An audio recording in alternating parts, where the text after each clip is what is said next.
Being released last year on PC, Shio is a platformer that's now made its way over to the PlayStation 4. But is this a rising sun showdown that's worth seeing through to the end, or is it more like a mass catastrophe?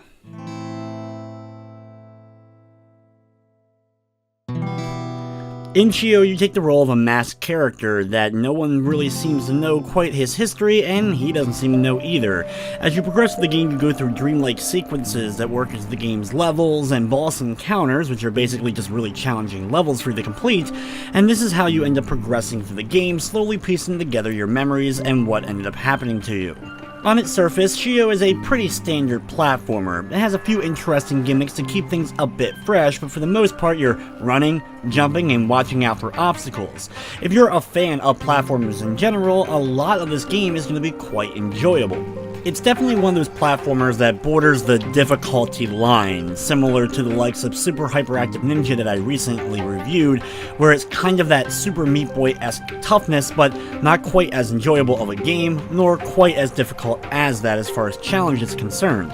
A lot of times though, Shio's challenge comes from just the okay hit detection and platforming that you end up doing, especially late in the game. Things start off pretty easy and things are working well, but once you make it to the second level, some of the problems start to mount. This is mostly due to the game's main mechanic. You jump and then use another jump in order to kind of swing a lantern, lighting them and thus using them as kind of a platform. There's a variety of different lanterns that you'll have to light throughout the course of the game, some of which you'll have to hold down the button and other ones will propel you farther or shorter distances.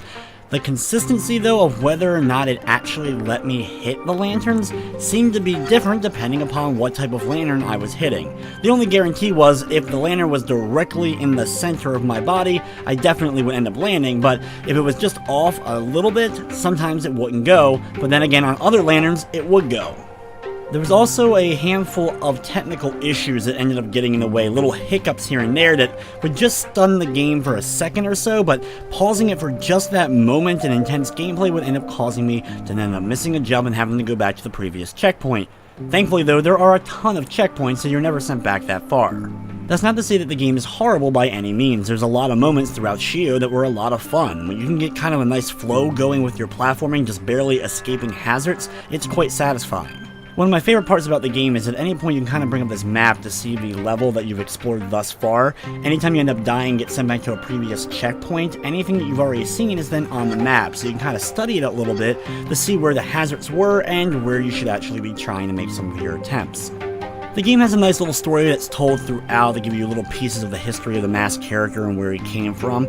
The whole kind of Japan setting works really well. The soundtrack definitely accompanies this and sounds quite good. Like I mentioned earlier, there was some tech issues as far as stuttering, but there was also some other major issues, including the game crashing on me, as well as an issue where the language of the game changed. It happened on me on 2 occasions where my language ended up going to Chinese, and I actually had a little bit of a struggle to figure out how to change it back. Once I finished the game, I did check online to see if others had had the same issue, and surprisingly they did on the PC, and this issue wasn't fixed here in this console version, which is a little sad. Shio is available on the PS4 for $11.99 and it does have a Platinum trophy. The game is also available on PC. Overall, the story, setting, and music are all very well done in Shio, and there's a lot of times where the platforming is fantastic, and also moments where it can be very frustrating. The game is not very long, it'll take a couple of hours in order to beat it, so these issues, especially stuff like crashing and stuff that they knew about but didn't fix for this re-release on console, just ends up being too much to overlook. With that said, I'm going to be giving Shio on the PS4 a 6 out of 10. But anyway guys, that's going to wrap up this review. I'd like to thank you for watching, and of course, I hope you enjoyed.